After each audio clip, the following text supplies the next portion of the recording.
AFTV DT, there was a lot of optimism before I went into the stadium through a lot of fans, even though we knew we were facing, probably the toughest task yet at home. And then that goal, so early in the game, just knocked the stuffing out of the fans, seemed to knock the stuffing out of the players as well. I said before the game, let's go into it with a positive frame of mind. Which we did with the team selection. What's the point? Because you just get slapped in the face. I'm tired of it, Robbie, man. It's hurting me. It's hurting watching the team perform like that. It's hurting what's going on behind the scenes. I hate seeing Freddie look so dejected on the sidelines. He's been put into this situation. He's got no staff to help him. You've got to look higher above that. The main people, Stan Kroenke, Josh Kroenke, you've got to look up there and you've got to say, what are they actually doing for this club? We moved to this stadium to compete with the best. We're one of the worst. And that's the harsh reality, Robbie. We're in a relegation battle, man. Do you know what I mean? It's like... You think it's as bad as a relegation battle? It is.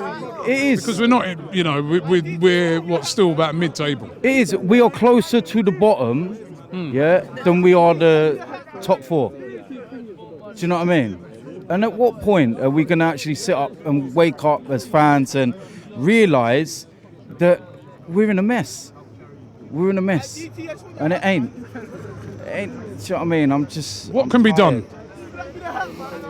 We need to sort out the managerial situation first. That's first and foremost. I mean, You know what I mean? But it's been 2 weeks since we sacked Emery. What's the point in sacking him if you ain't got a plan? Do you know what I mean? And I mean, listen, obviously they would have hoped for a bit of a bounce, by bringing Freddie in, legendary player, but it's not really worked. And as you're saying, Freddie's been complaining about lack of staff and things like that. It does, like you said, it just seems to me. I mean, do you think that right now it does need, like I say, a Stan Kroenke to actually fly into England, sit down and address the fans and tell him what his future plans for the club are? Because the gulf on the pitch out there today is so wide, it is very frightening at the moment. But do they care enough to do that? That's the issue. You can sit there and say about Stan Kroenke flying in, but does he care? How long's he been in charge for? How long's he been the owner? And when has anything ever changed? We'll get the blame for this. But there's a reason why we're moaning. There's a reason why we've got issues at the club. Because of what's going on the pitch. I can't even argue. I don't even want to shout and raise my voice. And I'm tired of it, man. I just want to go home.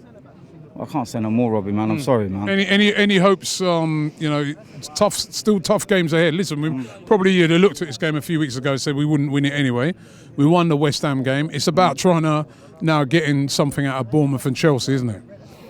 We won the West Ham game, but we were playing against the crap side that were in a worse situation than us. All it did was paper over the cracks. It gave us a little 5 minutes of, it's wonderful. But we got Everton away. That's going to be tough. We ain't going to win that. I'm being real with you. And we got Bournemouth. We ain't going to win that. And we got Chelsea. We've got Man United coming up. What's to look forward to? Nothing. Looking forward to Christmas with my family, that's it. Arsenal don't offer me nothing.